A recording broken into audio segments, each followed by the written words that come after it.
Всем панкейк, друзья. К сожалению, наш мир бывает очень жесток. И делают его таким чаще всего неуравновешенные преступники, для которых очень просто выйти за нормы морали и человечности. Чтобы рассказать о необычных эмоциональных всплесках, которые случались у преступников в залах суда, мы взяли за основу случаи из американских залов суда. Потому что благодаря открытому характеру американской судебной системы, здесь для вас будет намного больше разнообразия. Погнали! Майкл Марин. Майкл Марин обанкротился и больше не мог платить по ипотеке. Сначала у него был план разыграть свой особняк на благотворительном аукционе, но план не удался. Поэтому он решил сжечь дом дотла и получить деньги по страховке.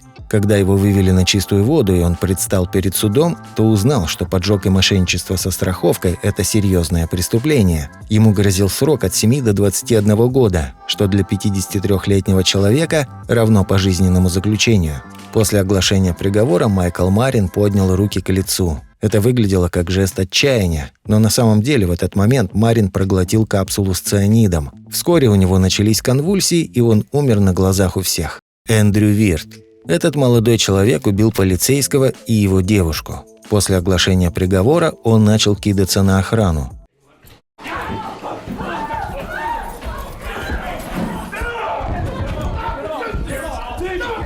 Угомонить его удалось только с помощью электрошокера. Выносили убийцу из зала за ноги и за руки силами 6 полицейских. Такая реакция, по мнению психологов, связана с внутренней агрессией, которая нашла выход в стрессовой ситуации. Человек сам не понимает, что действия его бессмысленны, но тело самопроизвольно выдает эмоции. Впоследствии Эндрю не захочет ни с кем общаться и будет находиться в депрессии долгое время. Томас Михаэль Лейн.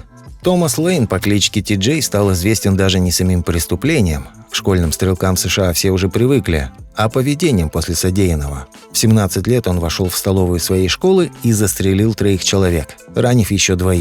Свои действия он объяснил тем, что в школе над ним издевались. На суде, где присутствовали родители жертв, он обратился к ним следующей фразой. Более того, на судебное заседание он пришел в майке, на которой сам же написал «убийца». Его приговорили к 3 пожизненным срокам без права на досрочное освобождение. Несмотря на пожизненный срок отбывания, Ти-Джей сбежал из тюрьмы в 2014 году, но тут же был пойман, не находясь на свободе и суток.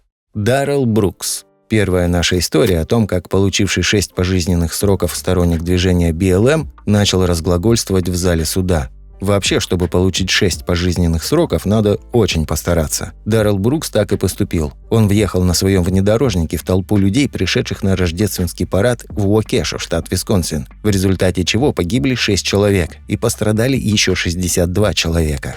Ему предъявили 76 обвинений и приговорили к тюремному заключению общим сроком минимум на 800 лет. В ответ Брукс сделал многословное и нелепое заявление, которое длилось аж несколько часов. В своей речи он отвергал все обвинения, оскорблял окружного прокурора и обвинял судей в том, что они не видят, что он раскаивается. И при этом преступник ни разу не извинился за то, что сделал. Алан Маккарти. Заключенного по имени Алан Маккарти привели в зал суда в наручниках и кандалах, чтобы он услышал свой окончательный приговор за разбойный грабеж и нанесение тяжких телесных с отягчающими обстоятельствами. Но он не смог спокойно выслушать судью и узнать, что ему светит.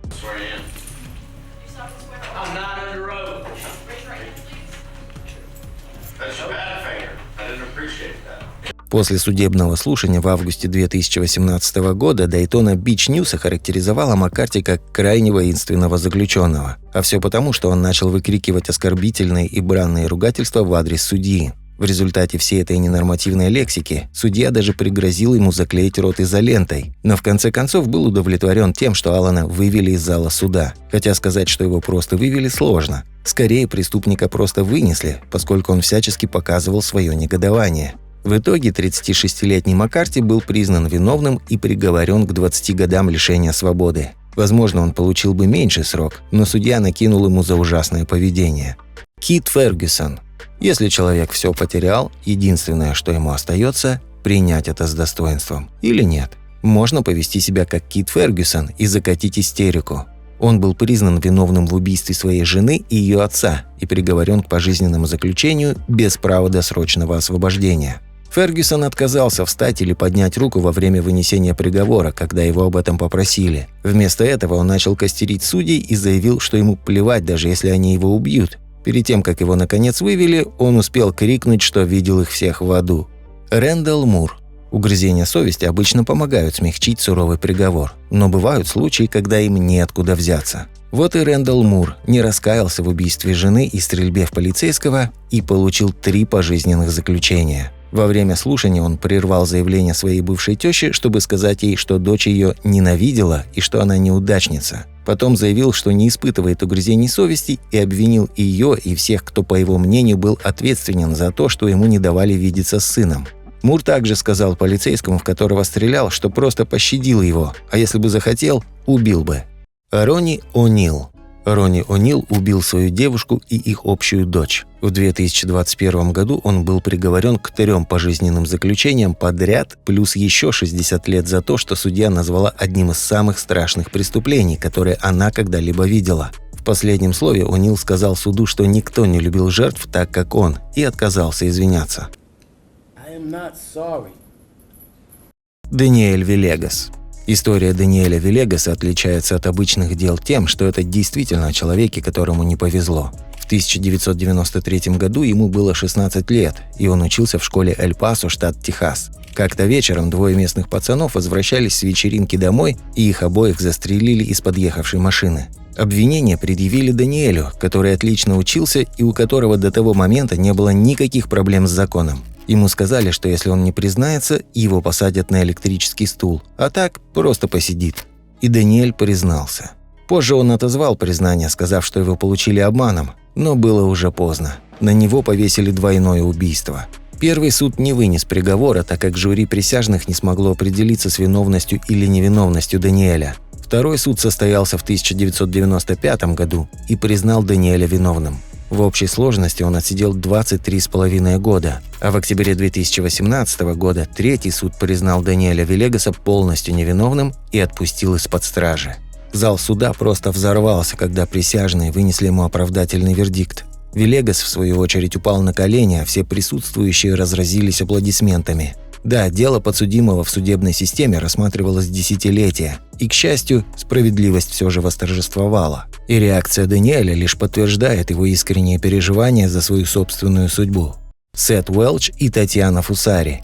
Сет Уэлч и его жена Татьяна Фусари были осуждены за убийство своей 10-месячной дочери. Они уморили ее голодом. Видео из зала суда, на котором они услышали о пожизненном заключении без права досрочного освобождения, стало вирусным. Фусари начала плакать, а у Уэлча от удивления отвисла челюсть. Выглядело все это так, будто приговор оказался для них абсолютным шоком. Как будто они понятия не имели, что наказание за такое преступление может быть очень суровым.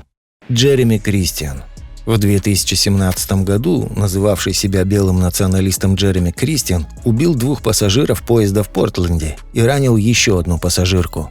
После ареста его признали виновным и в других преступлениях на национальной почве. В общей сложности он был виновен в 12 преступлениях. В зале суда убийца вызвал всеобщее возмущение, когда заявил выжившей, что должен был убить и ее. Когда жертва сказала, что надеется, что он отправится в ад и сгниет там, он ответил, что именно там он ее и встретит.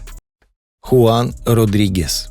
Преступник был осужден за убийство медсестры в психиатрической лечебнице. И вместо того, чтобы просить снисхождения, он повел себя совершенно противоположным образом. Подсудимый сначала просил выпустить его до еврейского Нового года, так как по вероисповеданию он был иудеем. Но судья, конечно, не удовлетворила его просьбу. Тогда, во время вынесения приговора, он посмотрел судье в глаза и сказал: «Я выйду и убью вас, обещаю». В данной ситуации человек считает, что он в силах устанавливать правила. Вероятнее всего, это связано с тем, что он еще не осознал произошедшее. Брэндон Спенсер. В 2014 году студент Калифорнийского университета Брэндон Спенсер пришел на Хэллоуин с пистолетом и открыл беспорядочную стрельбу по однокурсникам. 4 человека были ранены, а Брента посадили на 40 лет. Услышав приговор, он пытался сломать стол лбом. Как минимум, такое поведение говорит о том, что убийца действительно раскаялся в содеянном. Удивительно только, как люди, не пожалевшие несколько молодых жизней, склонны к жалости к себе. Майкл Мэдисон. Порой в зале суда слетают с катушек не только подсудимые. Майкл Мэдисон был приговорен к пожизненному заключению за убийство девушки и отнесся к этому спокойно. Когда сторона обвинения стала детально описывать подробности убийства, отец погибшей буквально сошел с ума и бросился на убийцу с кулаками.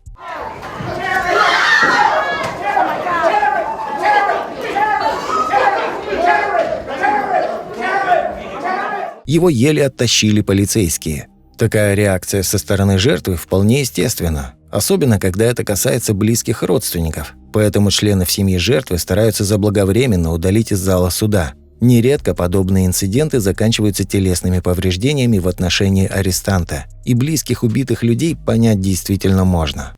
Джалил Хостингс.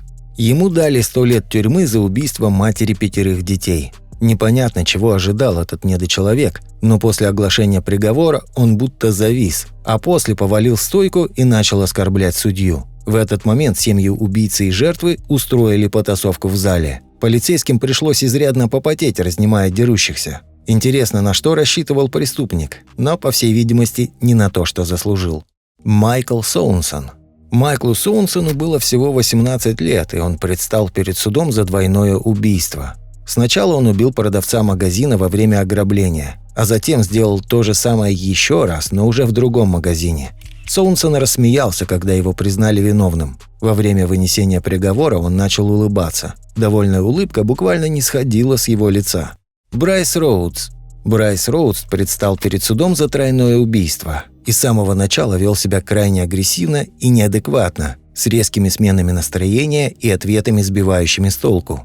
Можно было предположить, что Роудс, которому грозила смертная казнь или пожизненное заключение, обезумел и растерялся в преддверии наказания. Однако он совершенно не выглядел растерянным. Так, в какой-то момент он прервал судебное разбирательство и заявил, что судья – член Ку-клукс-клана. Затем плюнул в адвоката и сказал, что увольняет его. Он нес какую-то околесицу и глумливо улыбался родственникам своих жертв. Его адвокат утверждал, что необходимо провести психическое освидетельствование, а семьи жертв настаивали на том, что это просто уловка для того, чтобы затянуть время. Маршал Ангуина. Этот преступник тоже хотел покончить с собой, но у него это получилось не так удачно. Ему дали десятки лет тюрьмы за изнасилование и нанесение тяжких телесных повреждений. Во время суда маршал достал бритву и начал полосовать себе шею, но его вовремя остановили и перевезли в больницу. Оттуда он отправится за решетку. Райан Стоун. В некоторых местах пожизненное заключение составляет менее 20 лет.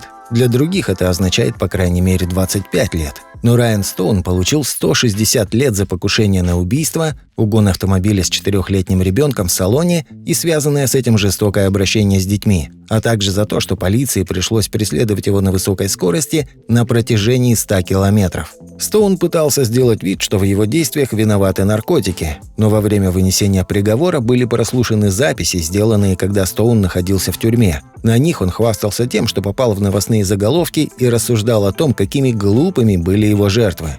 Бас Уэбб. Бас Уэбб получил 50 лет за убийство своей бывшей девушки, а затем, спустя несколько лет, был приговорен к пожизненному заключению за другое вскрывшееся убийство. А потом ему добавили 37 лет еще и за то, что он попытался убить 2 сотрудников тюрьмы. Судье на процессе пришлось взять самоотвод, потому что она знала потерпевших. Уэбб ответил тем, что плюнул в судью, что также увеличило срок заключения. Впрочем, терять ему уже было нечего. Что же мы имеем по итогу? Перечислять преступников и их реакции можно действительно долго. Но в конце концов хочется пожелать вам, друзья, никогда не делать поступков, которые совершили герои этого выпуска. Ведь чаще всего бывает так, что осознание и раскаяние в содеянном приходит слишком поздно. Обычно это случается тогда, когда изменить уже ничего не получится. Подписывайтесь на канал, ставьте пальцы вверх. Пока!